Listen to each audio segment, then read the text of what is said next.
آئیے اب اس کے کنڈیشنز کیا ہیں، اس صبر کا فائدہ کون اٹھا سکتا ہے؟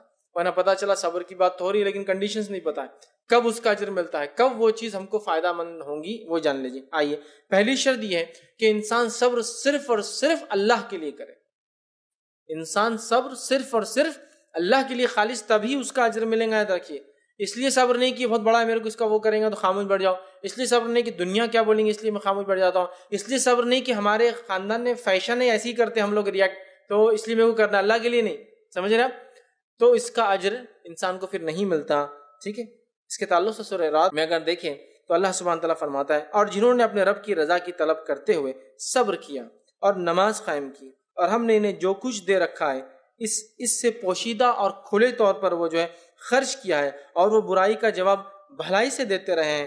ٹھیک ہے، مطلب گناہ کے بعد فوراً نیکی کرتے ہیں، یا کوئی برائی کرتا ہے اس کا جواب بھلائی میں دیتے، برائی کے بدلے میں برائی نہیں دیتے، تو انہی لوگوں کے لیے آخرت کا گھر ہے۔ ٹھیک ہے، تو صبر کیا تو آخرت کا گھر کس کو ملے گا؟ جو صبر کیا خالص اللہ کے لیے، جنہوں نے اپنے رب کی رضا طلب کرنے کے لیے کیا کیا؟ کرتے رہے، صبر کیا، اللہ کی رضا کے لیے صبر کیا، پھر نماز قائم کیا۔ خود یہ بھی ایک صبر ہے، کتنی تکلیف ہوتی ہے کہ نماز قائم کرنے، اور ایسے ممالک میں انتظام نہ ہو، سسٹم نہ ہو، تو اور بھی تکلیفیں بڑھ جاتی ہے۔ ٹھیک ہے، قائم رکھنے میں، اور انہیں جو کچھ دے رکھا ہے اس میں سے خرچ کرتے ہیں اللہ کے لیے، کھلے سے اور چھپے سے، اور پھر فرمایا برائی کا جواب بھلائی سے دیتے ہیں۔ ٹھیک ہے، برائی سے نہیں دیتے ہیں، تو اللہ سبحانہ تعالیٰ فرماتا ہے ایسے لوگوں کے لیے آخرت میں بڑا گھر ہے۔ کہ تو ہمیں اگر آخرت کا گھر چاہیے تو ہمیں کیا کرنا ہوگا؟ صبر کرنا ہوگا، اس لیے کہ خالص اللہ کے لیے ہوگی، پہلی کنڈیشن ہے۔ سیکنڈ کنڈیشن کیا ہے؟ دوسری شرط یہ ہے کہ بندہ مومن ہر قسم کی آزمائش میں اپنے زبان سے کوئی خلاف بات نہ نکالے کہ میرے ساتھ کیوں ہوا۔ ابو ہریرہ رضی اللہ عنہ حدیث کے راوی ہے، اور نبی اکرم صلی اللہ علیہ وسلم کہا، اللہ تعالیٰ فرماتا ہے، میں جب اپنے بندے مومن کو آزمائش میں مبتلا کرتا ہوں اور وہ عیادت کے لیے آنے والوں سے شکایت نہیں کرتا تو میں اسے اپنی قید سے آزاد کر دیتا ہوں، پھر اسے پہلے سے بہتر گوشت اور پہلے سے بہتر خون عطا کرتا ہوں، پھر وہ نئے سرے سے عمل کرنا شروع کرتا ہے۔ کیا فرمایا حدیث میں؟ جب میں کسی بندے کو کوئی مصیبت پریشانی میں آزمائش میں مبتلا کرتا ہوں، جو لوگ عیادت کو آتے وہ ان کے سامنے کوئی شکایت نہیں کرتا، ہمارے ساتھ ہی ہوا دیکھو نا، ہمیشہ ایسے ہے، ابھی دیکھو ان کا ہوا تو ابھی ان کا ہو گیا، ابھی ان کی مصیبت تھی ان کی مصیبت آ گئی، ان کی بیماری تھی ان کی بیماری آ گئی، ان کی تجارت گھاٹا آ گیا تھا ان کا آ گیا، کوئی شکایت نہیں کرتا، بس اللہ کی طرف سے بس جو بھی ہوا سب آپ دعا کیجیے کہ ہم اس آزمائش میں کھرے اترے۔ ٹھیک ہے، تو وہ جزا فضا نہیں کرتا۔ جو لوگ اس کے پاس آتے ہیں عیادت کے لیے، کسی کا انتقال ہو گیا، کوئی شکایت اللہ کے بارے میں نہیں کرتا، تو اللہ تعالیٰ فرماتا ہے تو ایسے بندے کو میں اپنی قید سے آزاد کر دیتا ہوں۔ اللہ کی قید کیا ہے؟ جہنم۔ جہنم قید خانہ ہے نا، اس کو ڈھکن ہے، اندر دھکا دے کے بند کر دیا جائے گا، جبکہ جنت کھلے باغات ہیں جو اونچے اونچے ہیں، جہنم گہری ہے جس کو اوپر سے بند کر دیا جائے گا۔ ٹھیک ہے، تو اپنے قید سے آزاد کر دیتا ہوں، اور پھر اسے پہلے سے بہتر گوشت، پہلے سے بہتر خون دیتا ہوں، اور اس کو عمل کرنے میں، اور جو ہے جس کو ہم کہیں گے جو ہے وہ پھر سے نئے سرے سے عمل کرنا شروع کر دیتا ہوں، مطلب اس کو پچھلے گناہ معاف کر دیتا ہوں، اور پھر سے اس کو صحت طاقت توانائی دیتا ہوں تاکہ پھر سے وہ نئے سرے سے عمل کرنا شروع کرے۔ تو ہمیں جو ہے زبان سے اللہ کے خلاف کچھ نہیں بولنا ہے، پہلا خالص اللہ کے لیے صبر، دوسرا زبان سے جزا فضا نہیں کرنا ہے، تیسری شرط کیا ہے؟ ابتدا سے ہی صبر ہو، شروع سے آخر تک صبر ہو، یہ نہیں کہ پہلے تو جو کرنا تھا کر لیا اور پھر بعد میں صبر کر رہے ہیں، پھر بدلا نہیں ہے اس کا، پھر بدلا نہیں ہے۔ نبی اکرم صلی اللہ علیہ وسلم فرماتے ہیں، انس بن مالک رضی اللہ عنہ حدیث کے راوی ہیں، اور یہ بخاری اور مسلم کی روایت ہے، ایک خاتون قبر پر روتے ہوئے بیٹھی تھی، اور شاید یہ مدینے کا ابتدائی دور تھا، یا وہ اللہ کے رسول صلی اللہ علیہ وسلم کو نہیں پہچانتی تھی، دونوں میں سے کوئی ایک بات تھی، روتے بیٹھی ہوئی تھی۔ آپ صلی اللہ علیہ وسلم گئے تو آپ نے فرمایا کہ اتق اللہ واصبری، کہ اللہ کا تقوی اختیار کر اور تو صبر کر، اس عورت سے کہا۔ تو اس عورت نے کیا کہا، اور حدیث کے الفاظ دیکھیے اس طرح سے، تم اللہ تعالیٰ کا تقوی اختیار کرو اور صبر کرو۔ تو اس عورت نے کہا، آپ جائے اور اپنا کام کریں، آپ کو کیا معلوم میرے پہ کیا مصیبت ہے، اس طرح کے الفاظ ادا کر دیں۔ اس سے پتہ چلتا ہے یا تو آپ صلی اللہ علیہ وسلم مدینے میں نئے تھے، یہ عورت نہیں پہچانتی تھی، یا پھر اس نے آپ صلی اللہ علیہ وسلم کو کبھی دیکھا نہیں تھا۔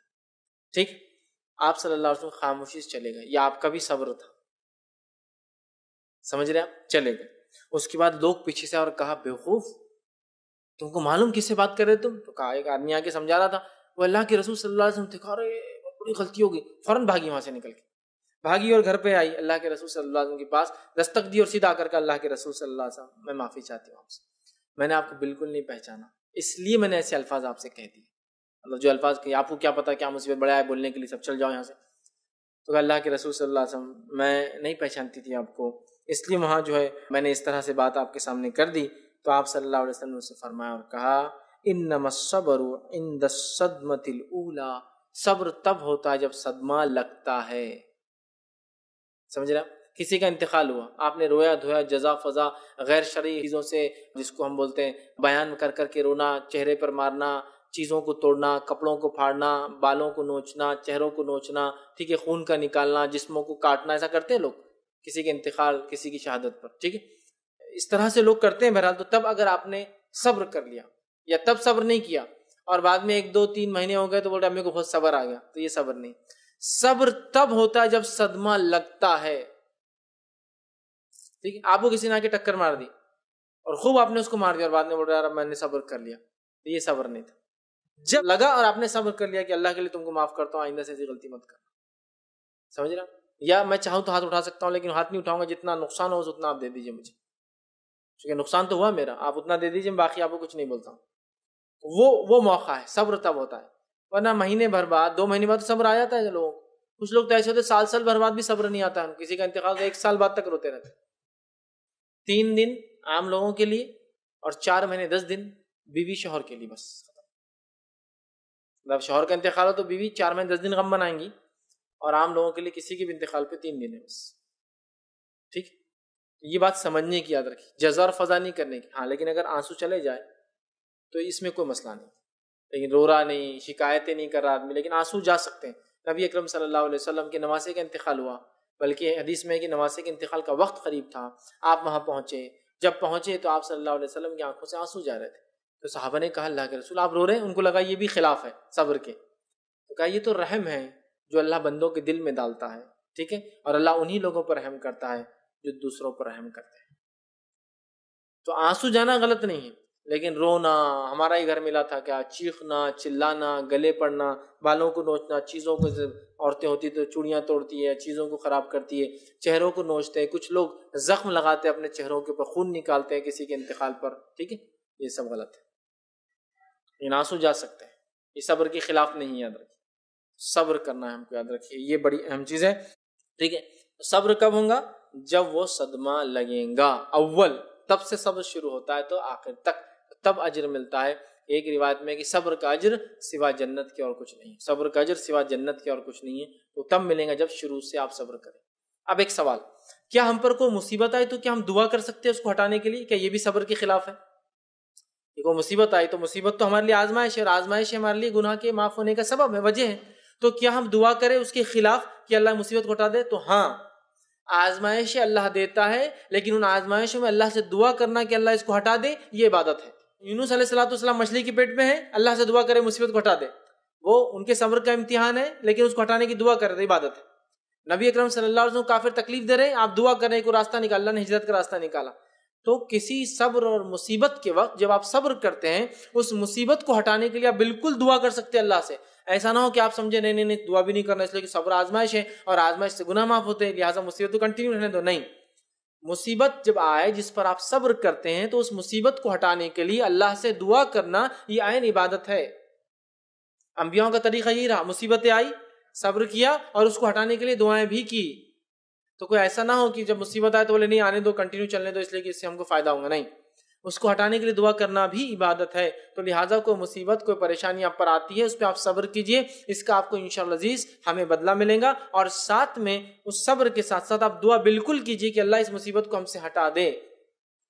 ٹھیک ہے، اور اللہ تعالیٰ اتنا ہی آزمائے گا جتنی ہماری طاقت ہے، اور اس کے بعد خود بخود اس مصیبت کو اللہ تعالیٰ ہٹا دیتا ہے. اس بات کو بھی آپ ذہن میں رکھیں. تو لہٰذا غلط فہمی یا ایک شک یا شبہ اٹھتا ہے، کیا کوئی مصیبت آئے جو اس میں ہم صبر کر رہے ہیں اس کے خلاف ہم دعا کریں کہ ہٹانے کے لیے، کیا اس کو برداشت کر لے اس لیے کہ اس میں اجر ہے؟ تو یاد رکھیے اس کے خلاف آپ بالکل دعا کر سکتے ہیں، اس لیے کہ وہ دعا بھی عین عبادت ہے. انبیاء علیہ السلام نے ایسی دعائیں اللہ تعالیٰ سے کی ہے، جب ان پر کوئی مصیبت کوئی پریشانی آئی انہوں نے اس کو صبر کے ساتھ برداشت کیا، استقامت قدموں کو اپنے جما دیا، لیکن ساتھ ہی ساتھ اللہ سے گڑ گڑا کر دعائیں کی کہ اللہ اس مصیبت کو ہٹا دے، چونکہ یہ بھی عبادت ہے. تو لہٰذا آپ پر ہم پر کوئی مصیبت آتی ہے صبر کرے اور ساتھ میں اس کے خلاف دعا بھی کرے کہ اللہ اس مصیبت کو ہم سے دور کر دے اور ہٹا دے.